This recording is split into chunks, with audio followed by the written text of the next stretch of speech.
Buenas noches.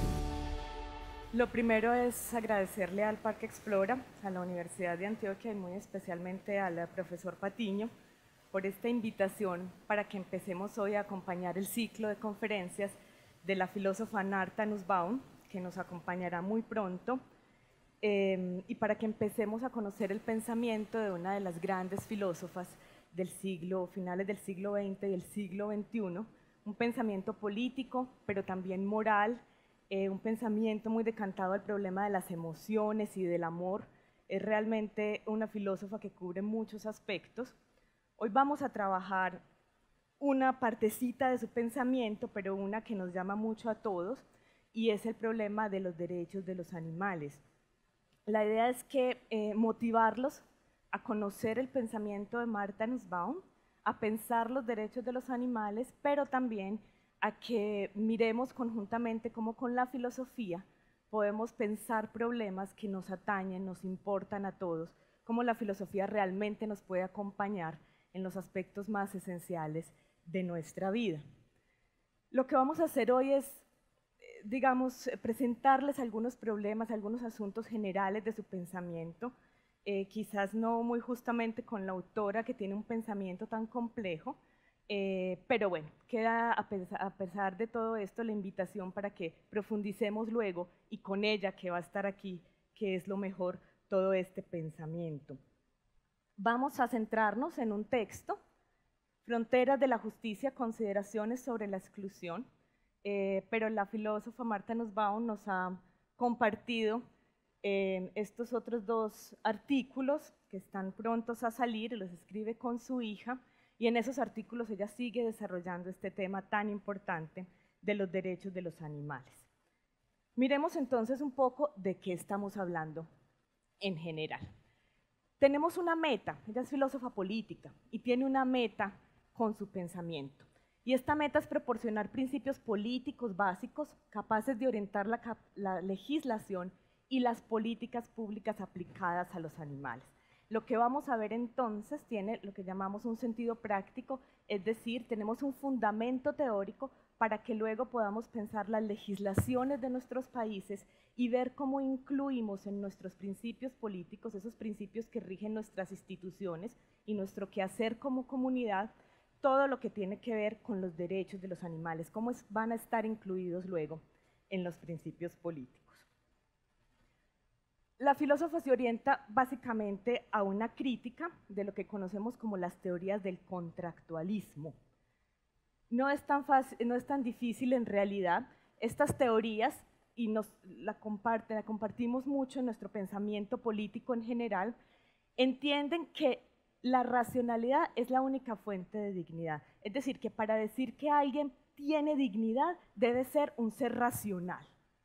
Ya ella critica eso en todo el texto, nosotros nos vamos a centrar solo en una parte, porque llama la atención sobre el hecho de que no todos los seres humanos son capaces de racionalidad. Es decir, a ella le parece que esta es una noción limitante en el terreno ya de los seres humanos. Entonces, si vamos todavía a ampliar esto, tenemos que empezar por repensar a los humanos, y esto nos va a ayudar a repensar al resto de las especies que nos acompañan en el planeta. Estas teorías entienden los principios políticos como elementos derivados de un contrato entre individuos más o menos iguales. Para construir una sociedad hacemos un contrato, pensamos que tenemos un contrato. Ese contrato lo hacemos todos, los que somos capaces de racionalidad, y decidimos qué principios nos van a guiar. Pero esa decisión esos principios nos cubren solo a los que hacemos el contrato. Si solo los racionales hacemos el contrato, solo los principios nos cubren a nosotros. Entonces lo que la filósofa nos dice es, bueno, llamemos la atención sobre una crítica de estas teorías y todo lo que dejan por fuera de ese contrato. Muchos seres humanos que no tienen sus capacidades racionales, que no, alguna vez la tuvieron, la perdieron, nunca la van a tener, y buena parte de los animales no humanos. En ese sentido, entonces, la crítica también va a todas aquellas teorías que niegan que tengamos obligaciones de justicia para con los animales no humanos. Enseguida vamos a ver qué son obligaciones de justicia para que comprendamos qué es sentir compasión y qué significa que tratemos a los animales con justicia, que son realmente dos vertientes que se complementan, pero que no pueden estar la una sin la otra en la visión de Martha Nussbaum. Entonces, ¿cómo va a orientar ella su crítica a estas teorías? Desde dos puntos. Primero, le parece que estas teorías no reconocen el alcance de la inteligencia de muchos animales no humanos. No los conocemos bien, no partimos de entenderlos, y eso hace que los entendamos como seres limitados y que no entendamos sus capacidades. Y por otro lado, va a rechazar la idea de que solo aquellos que suscriben ese contrato, solo aquellos que pueden en la racionalidad defenderse, ir a decir, mire, yo valgo que esta justicia aplique para mí, esas teorías van a ser objeto de crítica, porque ella va a decir, todos los que no pueden decir eso, también tienen que estar incluidos en la justicia, y no son pocos. En realidad, sí vamos a ver, y ella marca esta propuesta interesante, la acompañan pues buena parte de los filósofos animalistas, los que son realmente seres racionales son una porción muy pequeñita de todo este inmenso mundo que nos acompaña. Entonces, vamos a mirar aquí su discusión principal, para centrarnos filosóficamente, pero para ver cómo esto se aplica al terreno práctico, es con un filósofo, gran filósofo político del siglo XX sin duda, que es John Rawls. Y John Rawls nos dice algo, y es que para los animales quedan los deberes de compasión y de humanidad, no la justicia, la compasión y la humanidad. Esto no está mal, pero no es suficiente. Y lo que a mí me interesa que entendamos en este momento es por qué la propuesta de Nussbaum es que vamos más allá de la compasión y la humanidad. No es que la compasión per se sea algo malo. Sentir compasión es una emoción que para Nussbaum es muy importante. Nos tienen que educar en compadecernos del otro. Pero por sí sola tiene resultados muy impredecibles. Por sí sola no me garantiza la obligación hacia el otro. Por sí sola no me garantiza que yo tenga que respetar al otro. Entonces, esos resultados impredecibles no nos los podemos permitir cuando hablamos de justicia. La justicia no tiene resultados impredecibles, tiene unos resultados muy concretos, respetar al otro. Entonces, tenemos que complementar la compasión, que buena parte de nosotros es capaz de sentir frente a un animal, con la justicia. La noción de compasión supone pensar que otra criatura está sufriendo apreciablemente y que tiene muy poca o ninguna culpa en este sufrimiento. La humanidad tiene, digamos, esa noción para ella. Está muy bien, hasta ahí nos entendemos, no hay ningún problema. ¿Cuál es el asunto entonces? Que si hablamos exclusivamente de compasión, dice Nussbaum, omitimos un elemento esencial, y es la culpa. Yo puedo sentir compasión, por ejemplo, por un animal que está enfermo, pero nadie es culpable de una enfermedad. Entonces yo no tengo a alguien al que yo pueda decir, usted tiene la obligación de cambiar algo. Tengo un sentimiento, una emoción que me va a hacer que yo me acerque al animal, pero lo que no puedo definir es quién es culpable de eso, porque no hay nadie culpable. Entonces, la compasión se muestra insuficiente cuando necesitamos una respuesta entre los sufrimientos de un animal que está siendo cruelmente tratado por un ser humano. Necesitamos entonces conceptos que nos ayuden a entender por qué cuando un ser humano trata cruelmente a un animal, estamos hablando de una obligación estamos hablando de una obligación, de una obligación quebrantada, de un irrespeto, ¿no? La compasión, como les digo, es una compañía para la justicia, pero no suple la justicia. Vamos a ver entonces, cuando hablamos de justicia, ¿de qué estamos hablando? Cuando calificamos un acto de injusto, ¿qué estamos diciendo? Nos dice Nussbaum. La criatura lesionada por ese acto tiene derecho a no ser tratada así. Cuando hablamos de justicia, ya no estamos en el terreno de la compasión, sino en el terreno de los derechos que posee alguien a no ser tratado de cierta forma. Y le estamos diciendo que ese derecho es particularmente impostergable y es básico. Es decir, que si no respetamos ese derecho, esa criatura va a ser lesionada en sus capacidades básicas, no va a poder florecer, como lo dice Nussbaum, no va a poder vivir una vida digna. Estamos lesionando algo en ese otro que no va a permitir que ese otro pueda ejercer todas esas capacidades que pensamos que puede ejercer. En los humanos y en los animales, digamos, presuponemos que los otros necesitan condiciones básicas de vida. Entonces, cuando yo estoy diciendo que estoy violando un derecho en el otro, estoy diciendo que estoy atentando contra esas condiciones básicas que necesita para vivir. Ahí es donde venimos entonces al asunto de que necesitamos la justicia, porque la justicia nos dice, pare, usted puede sentir compasión, pero aquí usted tiene que parar y no puede actuar de cualquier forma, ¿no? Si vamos entonces a ampliar esto y a decir que el maltrato animal es injusto, tenemos entonces varias partes de esta idea. No solo está mal de nuestra parte que los tratemos así, queremos decir además que ellos tienen un derecho de índole moral a no ser tratados así. Y les pido que presten mucha atención a esta parte. Es injusto para ellos. Los derechos son los derechos del otro. Es decir, cuando yo digo que es injusto para ellos, quiero decir que al animal la estoy afectando en algo que es esencial para su vida. No depende de mí decir qué, porque es el animal el que está siendo afectado. No depende de mi albedrío decir sí, quizás no. No, son ellos el foco. Los derechos ponen el foco en la persona a la que podamos afectar, ¿no?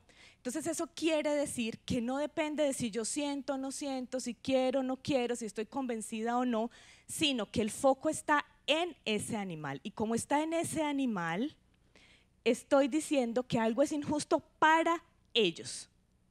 Y ese foco en los animales es lo que hace que podamos hablar de derechos de los animales y que podamos decir que podemos hablar de tratarlos justa o injustamente. Tenemos entonces toda esta idea de que la compasión y la humanidad nos pueden acompañar en la idea de pensar la justicia para los animales, pero que necesitamos algo más.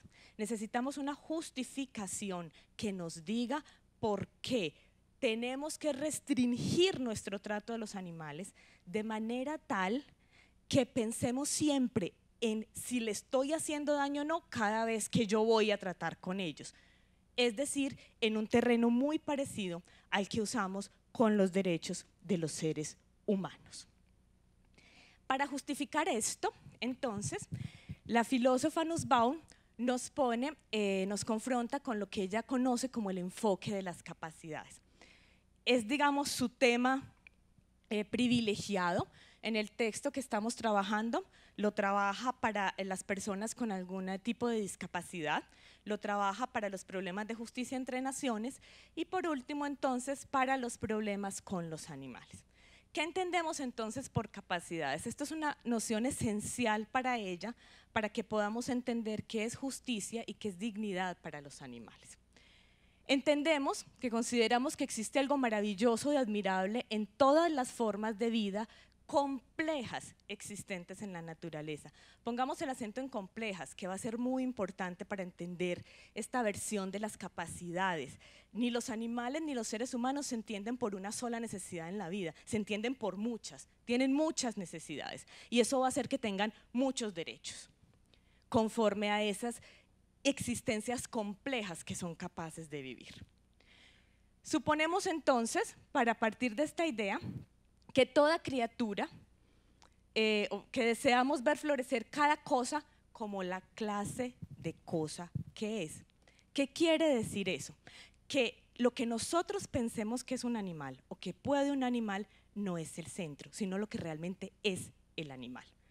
Cada especie tiene capacidades propias que solo desarrollándolas, solo a partir de ese desarrollo puede florecer, puede tener una vida digna. Entonces, partimos del supuesto que cada criatura desea florecer como la clase de cosa que es. Nosotros deseamos florecer como seres humanos, con esas capacidades que tenemos.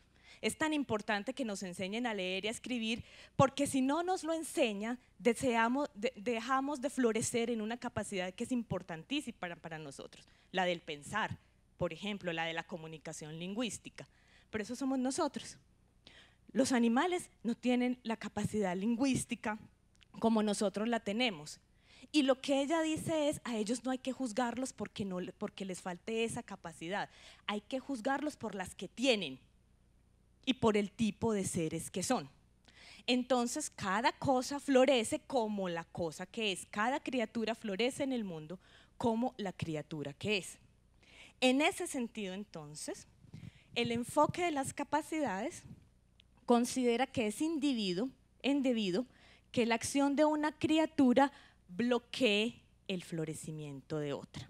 Lo que pensamos es que estamos en un mundo en el que compartimos recursos, compartimos un mundo. Ella dice, los animales no son un adorno, son pertenecientes a este mundo y como pertenecemos al mismo mundo, lo que tenemos es que superar esa imagen de eterna competitividad, de eterno o ellos o nosotros, de eterna lucha, para empezar a vivir en un mundo en el que propiciemos que cada criatura florezca como le corresponde a su especie, como debe florecer. Eso quiere decir entonces que cambiamos nuestra comprensión de los animales, que ella nos está invitando, unida a la filosofía moral en general, que se dedica a estos temas, a cambiar nuestra visión de los animales. Pensar que los animales son seres activos, que tienen un bien y tienen derecho a realizar ese bien que poseen, propio de cada especie, propio de cada uno. No es el bien que yo piense que está bien para ellos, es el bien que es de ellos, ¿no? No es que para mí es importante la capacidad lingüística porque con ella hago leyes y si alguien no la tiene, entonces ese alguien que no la tiene no entra en mi noción de justicia. No, nuestro problema es que cada cual florece a su modo y entendemos que los animales tienen un bien y deben florecer según ese bien. Son agentes, para ellas es muy importante que no pongamos el lado pasivo en los animales, que los animales tienen una vida activa, viven sus vidas, ¿no? Eso quiere decir que son agentes que buscan una existencia floreciente. Y este enfoque de las capacidades va a proteger a los animales individualmente y no a la especie, porque podríamos pensar que como son estas capacidades de especie, lo que nos importa es proteger a las especies, no importando qué individuos de esos animales sufren o no, mueren o no, mientras la especie, digamos, se sostenga. Pero su enfoque no es ese, su enfoque es pensar que lo que nos importa es el dolor, el sufrimiento y la vida indigna de cada uno de los individuos de una especie, ¿no? Si mañana cae un meteorito y acaba con una especie, incluyendo la nuestra, pues no hay mucho que decir, moralmente no hay mucho que decir. Pero las condiciones de explotación que van a cada uno de los animales, no ponen en peligro las especies, sino que generan a cada animal un sufrimiento que solo ese animal siente. Motivo por el cual protegemos al animal individualmente. No se van a acabar las vacas en el mundo, pero ese no es el problema. El problema es que cada vaca que está en condición de explotación está en situación de sufrimiento y es ahí donde nos enfocamos para protegerlos. Entonces, vamos a ver qué entiende Nussbaum por justicia. Por justicia entiende garantizar una vida digna para muchas clases de seres, todos aquellos que sean capaces, que tengan estas capacidades que ella nombra.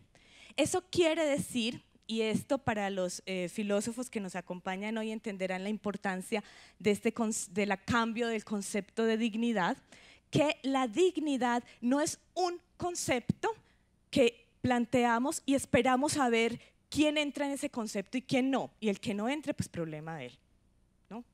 Coloquialmente, de malas. No, no tenemos esa idea de dignidad es la posesión de la razón y todo lo que esté por fuera de eso no posee dignidad. Para Nussbaum es importante decir que la dignidad se refiere a cada especie. Cada especie tiene capacidades de llevar una vida floreciente y en ese sentido no hay un concepto de dignidad, sino que cada especie florezca a su modo, los individuos de esa especie puedan florecer a su modo, es dignidad para esa especie.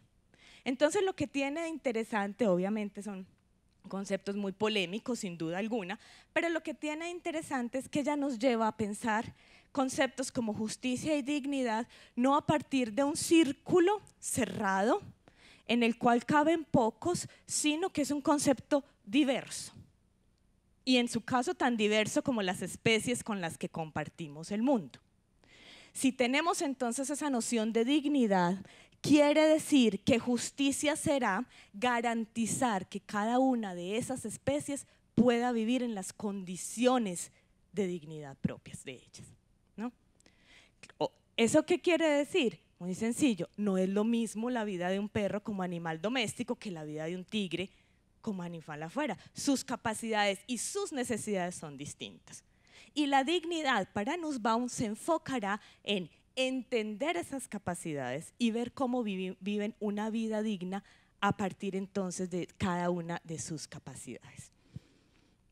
Son entonces unas formas de vida que poseen capacidades y necesidades profundas, importantes para ellos, esenciales para su vida, sin las cuales no pueden vivir la vida que para ellos es importante. No importa que ellos puedan entender o no que es importante, importa que cada vez que lesionamos esas capacidades, ellos sienten esa lesión y ese es nuestro criterio para saber que estamos violando de alguna forma la dignidad de estos animales.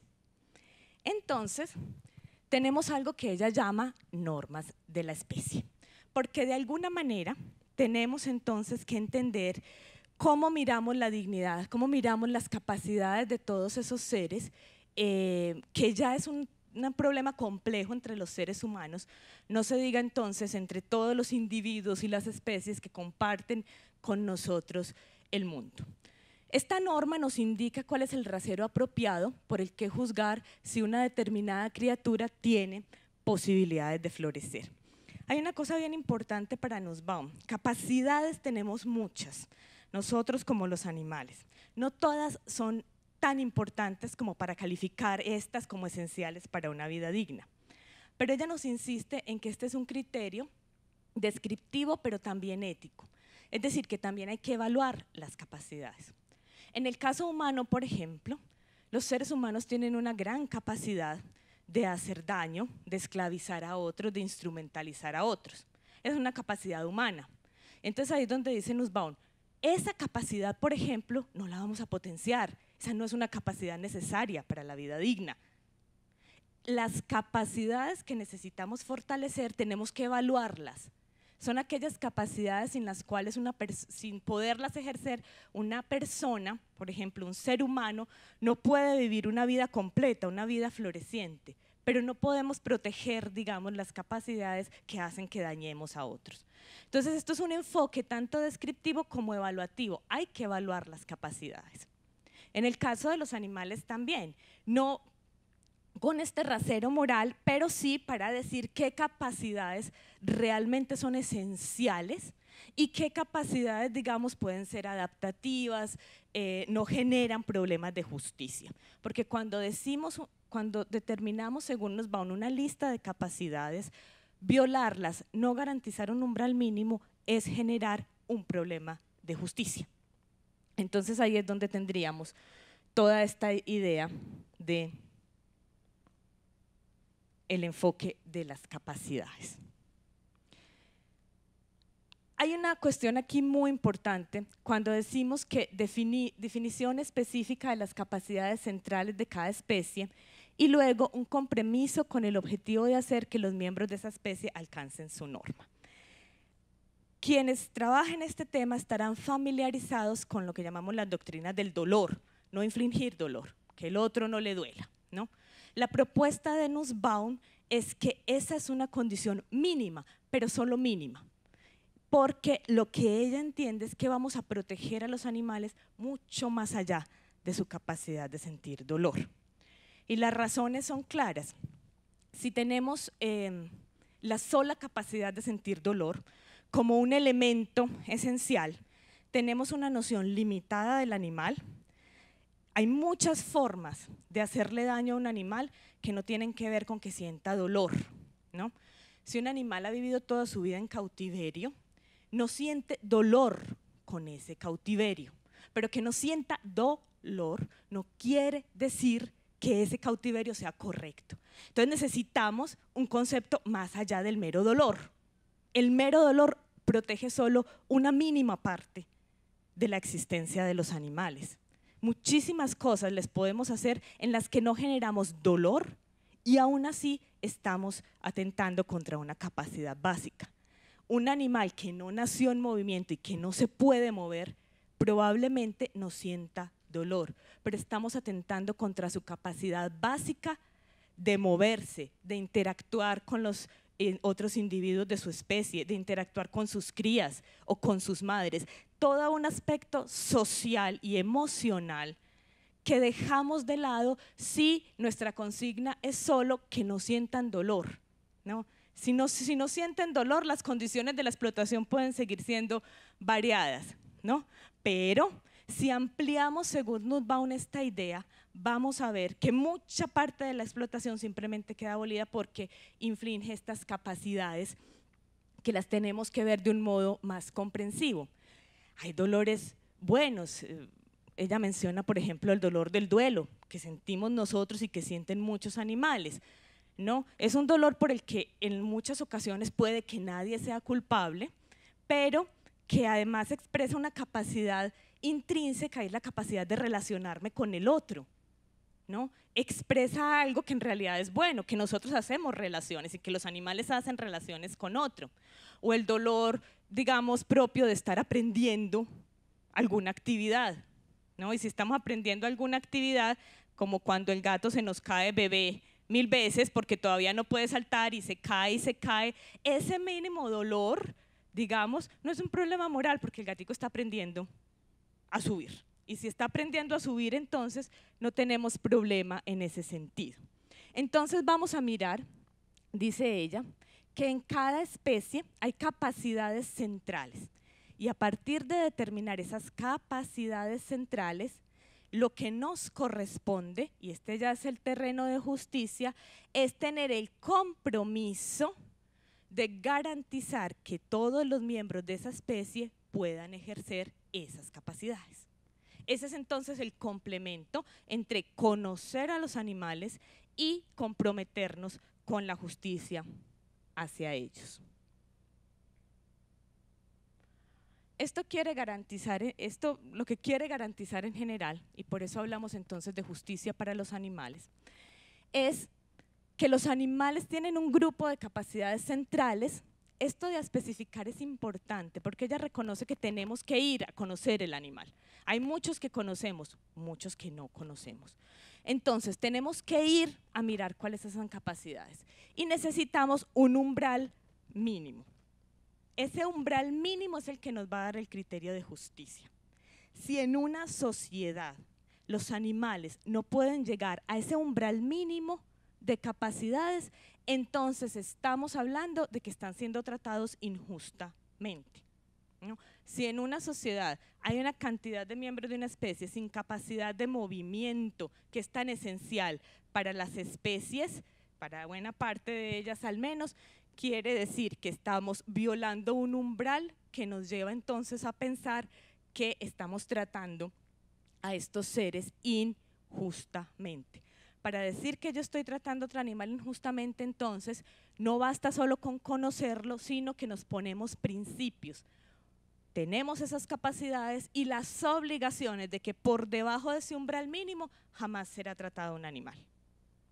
Y esa entonces es la idea que para ella debe acompañar siempre todo lo que tiene que ver con la garantía de las capacidades centrales de los animales. Esa es la idea del umbral mínimo y esa es la idea de las capacidades centrales. Si tenemos entonces estas capacidades, lo que hace Nussbaum es un poco decir que ella tiene esta lista de las capacidades que son para los animales humanos y las va a tomar prestadas para hablar de ellas con respecto a los animales no humanos. Pero reconoce que no podemos más que dejar la puerta abierta. Es decir, que tenemos que ver cómo operan esas capacidades en los animales y muchas de estas serán más o menos esenciales dependiendo de la especie de la que estemos hablando. Pero si tenemos entonces esta lista de capacidades, tenemos al menos, dice ella, una guía básica de aquello sin lo cual pensamos que ningún ser, ningún animal, ningún ser humano puede llevar una vida digna, puede florecer, puede desarrollar su vida. Estas son entonces como capacidades que ella propone para llegar a entender a los animales. Pero obviamente lo que nos preguntamos es cómo las determinamos en los animales. Como les digo, esta es una propuesta abierta de Nussbaum y esa propuesta tiene que ver con la imaginación, dice ella. Siempre será bueno imaginarme, ponerme en el lugar del otro, imaginarme cómo vive otro y lo mejor, dice ella, siempre será ir a ver al animal en su lugar. ¿Dónde está? Porque lo que me interesa es saber el animal y cuál es su hábitat. Y es porque muchas veces yo no le inflijo daño al animal, pero sí a su hábitat.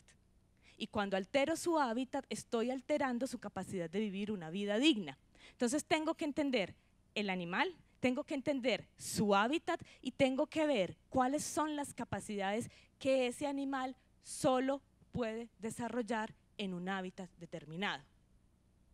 Eso crea las discusiones que ya conocemos todos, por ejemplo, con los zoológicos y con todo tipo, digamos, de confinamiento. Y la pregunta es entonces siempre si esos hábitats realmente son propicios para florecer o si son situaciones de confinamiento que hacen que el animal lleve una vida indigna. Las capacidades, digamos, son 10, las vamos a leer, cada una tiene especificaciones bastante extensas. En el caso de los animales, estamos hablando de muchas especies, entonces dice ella, jamás podremos, digamos, enumerarlas a todas con el detalle que se merecen, pero son la vida, la salud física, la integridad física, los sentimientos, la imaginación y el pensamiento, las emociones, la razón práctica, que en nosotros es una y en los animales otra. Para ella es muy importante decir que no podemos decir que todos los animales sean irracionales. Los animales poseen inteligencias propias y muchos de ellos poseen inteligencia práctica alta y aquellos que la puedan ejercer deben ejercerla, ¿no? Incluso cuando hablamos de las emociones tenemos un elemento muy importante porque diferenciamos entre los animales que tienen una relación emocional con nosotros, los animales domésticos, los que tenemos en la casa, y los animales que no tienen ninguna relación emocional con nosotros, pero sí entre los miembros de su especie.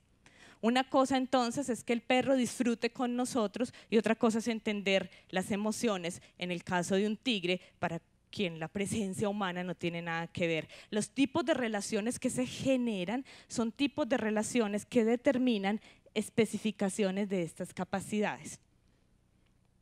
La afiliación, para ellas muy importante que siempre pues, se pueda estar en contacto con otras especies. Como esta, digamos, la toma de las capacidades humanas para trasladarla a los animales, entonces esas otras especies para ellas son muy importantes en el caso de los seres humanos. Una forma de vivir una vida digna y floreciente de los seres humanos es interactuar con otras especies, vivir con otras especies, compartir el mundo realmente con otras especies. Esa idea sentimos, de dominio, de lucha, no es para ella una vida digna humana, sino la vida de entrar a jugar con otras especies.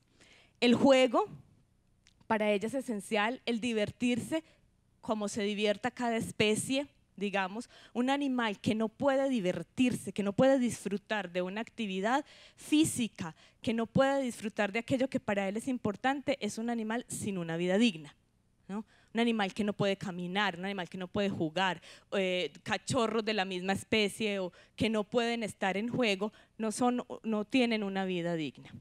Y esto aplica sobre todo para los animales salvajes que tengan control sobre el entorno propio. Cuando pensamos que más o menos el 93% de la superficie del planeta está bajo el dominio humano, nos preguntamos entonces hasta qué punto los animales salvajes tienen control sobre su entorno. Para ella hay una premisa supremamente importante. No se trata de que nunca intervengamos, intervenir a veces está bien. Si hay una catástrofe natural que perjudica a muchos animales, no nos podemos solo quedar mirando. Dice Nussbaum, tenemos que ir, proteger, sacar al animal de esa situación. Pero esta suerte de paternalismo se justifica siempre y cuando garanticemos la independencia de los animales. El paternalismo tiene que ser un paternalismo, dice ella, respetuoso, que siempre tenga como consigna que al final de cuentas los animales sigan siendo los seres independientes que son, o que ejerzan las dependencias propias de su especie. Para ella es importante decir que nosotros también somos seres dependientes de otros seres humanos, de otros animales, de muchas relaciones sociales. Entonces, cuando decimos que ellos controlan su entorno, queremos decir que les garantizamos la vida independiente en sus hábitats naturales, hasta el punto, digamos, en que sea posible y con la menor intervención que necesitemos. Entonces, resumamos un poco estas ideas de Martha Nussbaum. Lo primero que teníamos entonces era que la compasión está muy bien, pero no es suficiente. Que necesitamos principios políticos que nos digan qué es justicia o no para un animal. Esos principios políticos están acompañados de decir que los animales tienen derechos, es decir, que pueden ser afectados en su vida digna. ¿Cómo los vamos a aplicar? ¿Cómo de esta lista de capacidades llegamos a derechos legales propiamente, a derechos positivos jurídicos? Lo que ella pretende es hacer una lista lo suficientemente amplia como para que cada legislación la interprete y lo aplique a su manera, según su entorno, según las especies que habitan en cada país. No tenemos los mismos hábitats, no podemos estar hablando de los mismos derechos, pero para ella esta amplitud es una ventaja, porque quiere decir que es una lista universal. Es decir, que cualquier legislador en cualquier país del mundo puede, a partir de esta lista, concretar derechos, poner ahí el acento en derechos específicos para los animales que pueblan su país. Esto se tiene que concretar en derechos jurídicos, pero los derechos jurídicos solo se concretan cuando justificamos los derechos morales. Entonces necesitamos no solo hablar de compasión, sino hablar de justicia, es decir, hablar de que los animales poseen una vida digna y que como tienen una vida digna hay que respetarlo a cada cual tal y como es, sin imponerle lo que nosotros somos, sino entendiéndolo. Y como ustedes ven, lo que presenta, y ella lo reconoce, es una propuesta inmensísima, digamos, para cualquier persona y también para cualquier legislador, que todavía tiene que ser muy acabada, pero que nos presenta un nuevo enfoque. Es el enfoque de los animales como seres diversos, llenos de capacidades, con una fuente de experiencia enorme y nuestra obligación de protegerlos más allá del dolor.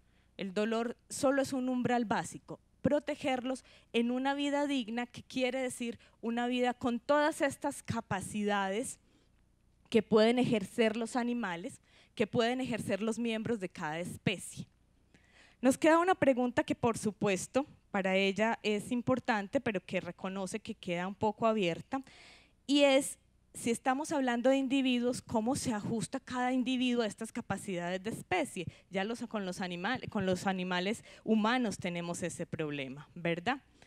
Ella nos propone partir de que todo hijo de cada especie debería tener las capacidades propias de su especie.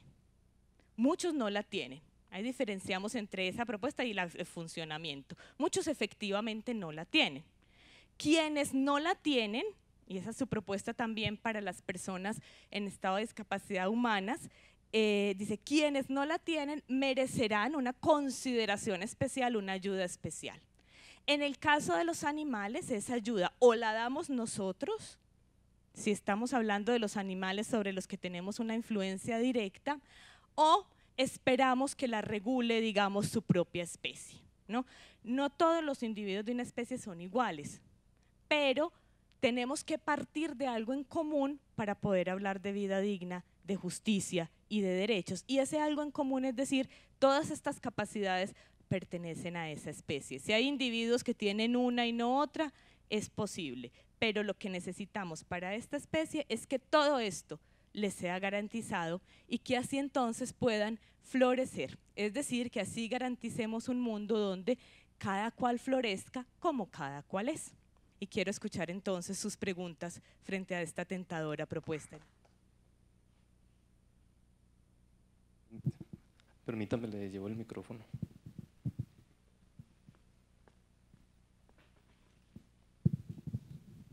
Muy buenas noches.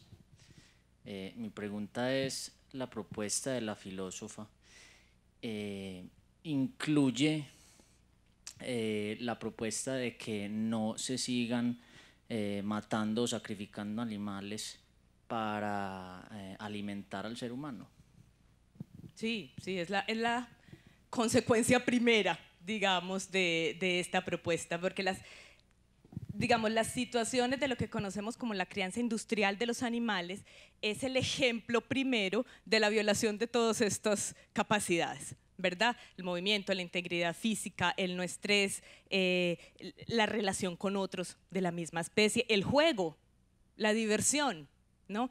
Entonces, es el frente primero, digamos, de la crítica, obviamente, porque es la situación que para nosotros está más cercana y en la que más podemos ver cómo el animal no tiene ninguna posibilidad de florecer, ¿no? Es decir, un animal en confinamiento no florece por todos estos motivos, ¿no? Entonces, jamás esas condiciones de explotación podrán ser condiciones donde un animal pueda ejercer todas sus capacidades, ¿no?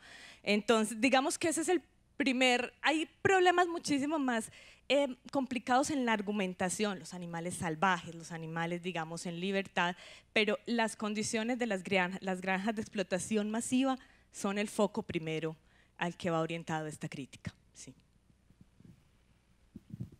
Buenas noches. Mira, quisiera preguntarte cómo aborda Marta Nussbaum un problema, pues sí lo aborda.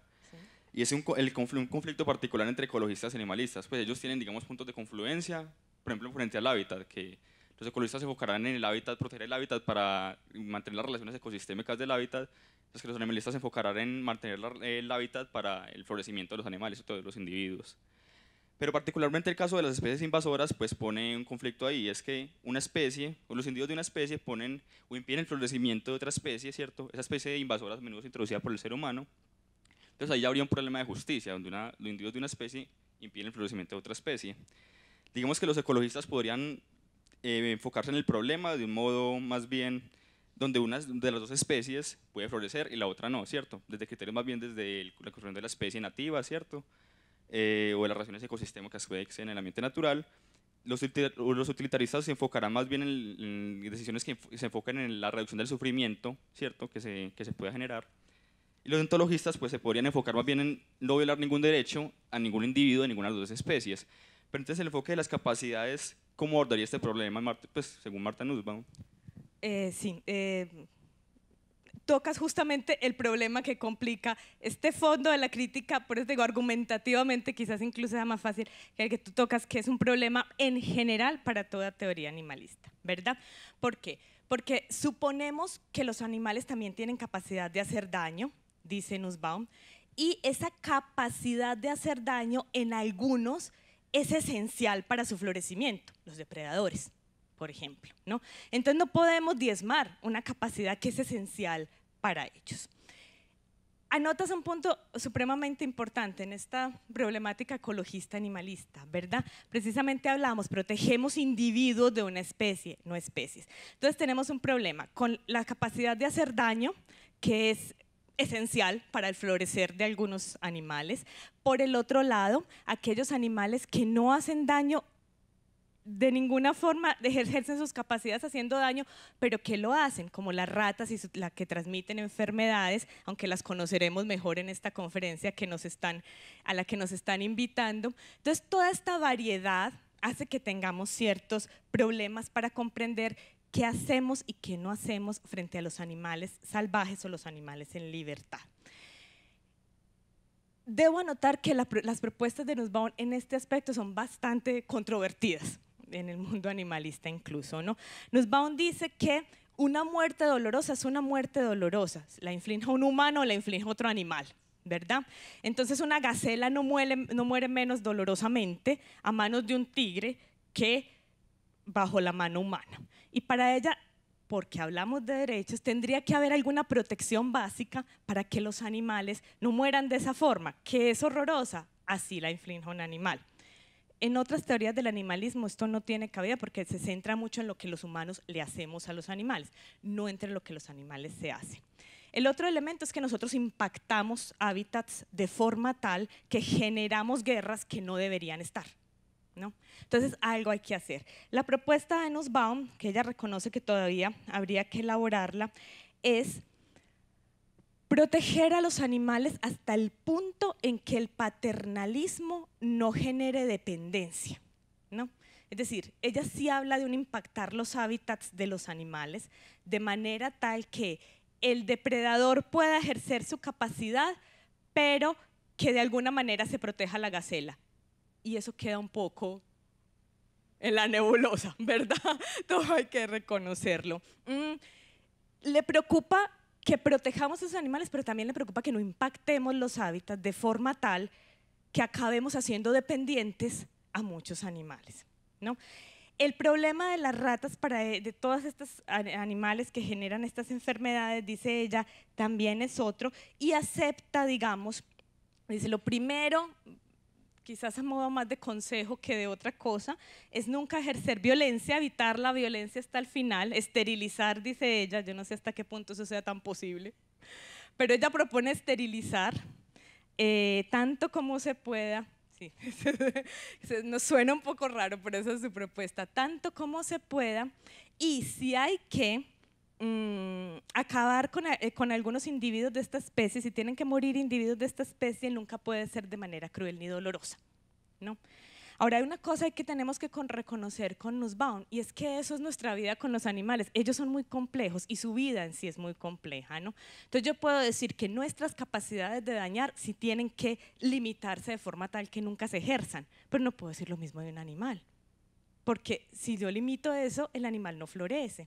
Entonces tenemos siempre ese problema y justo la propuesta de ese paternalismo respetuoso que de todos modos sí va al hábitat del animal, ¿no? Y sí intenta proteger de alguna forma la gacela, es lo que hace que Nussbaum sea muy controvertida en cierto nivel de animalismo que dice que nosotros en realidad lo que tendremos es que alejarnos de los hábitats de los animales de forma tal que ellos se regulen por ellos mismos.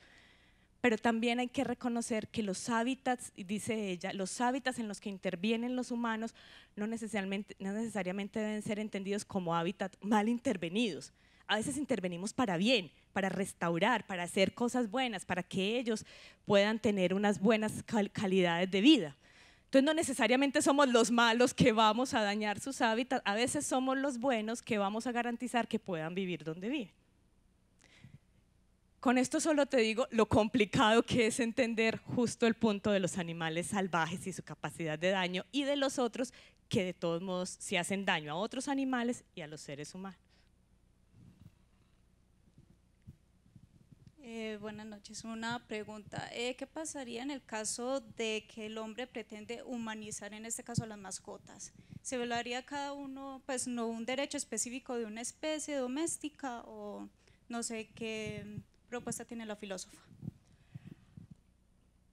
En general, digamos, hay varios aspectos de esa propuesta. En uno, Nussbaum se une, digamos, al problema de la filosofía moral animalista en general, y es que entendemos por humanizar, ¿verdad? Y todas estas, si ves todas estas listas de capacidades, hace algunos años para nosotros eran capacidades exclusivamente humanas, ¿no? Entonces nosotros nos preguntamos, ¿por qué un animal necesita juego? Eso es humano. ¿Para qué vamos a humanizar otras especies?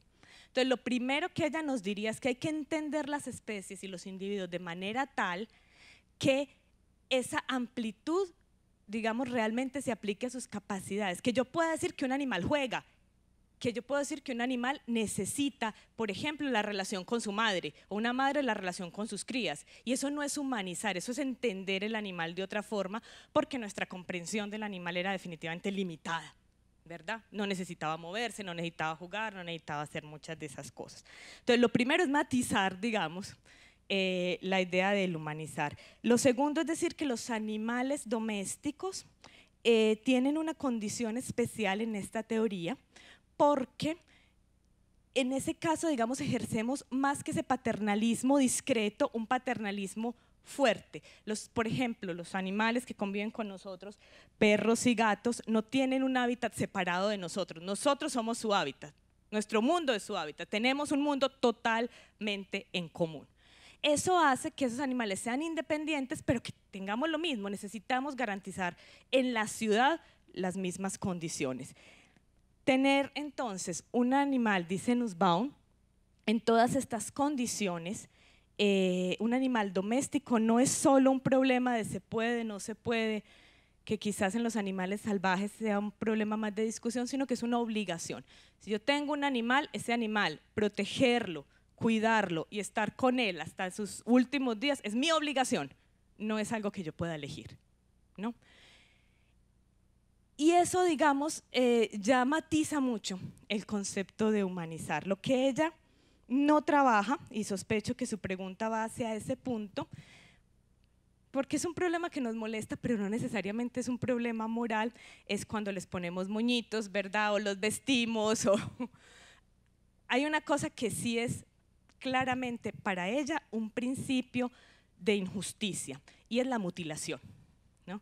Porque las mutilaciones estéticas, dice Nussbaum, y creo que muchos lo compartimos, ¿no?, van directamente a las capacidades de los animales y alteran la capacidad de ese animal. La cola del perro, sus emociones nos las expresa con su cola, necesita moverlas, además la extensión de su columna, ¿verdad? Entonces, eso, por ejemplo, para Nussbaum es literalmente una violación del principio de justicia para ellos, porque altera sus capacidades básicas, ¿no? Estamos haciendo no solo un daño, sino alterando al animal en algo que es importante para él.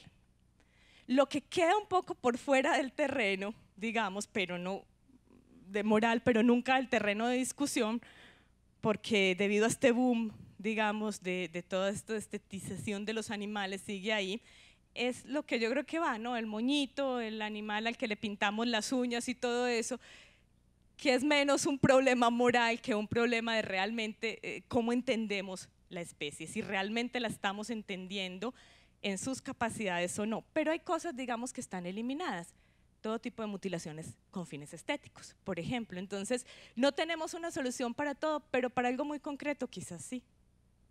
Y ahí termino entonces esta corta presentación del pensamiento de la filósofa Martha Nussbaum con respecto a los animales. Muchas gracias.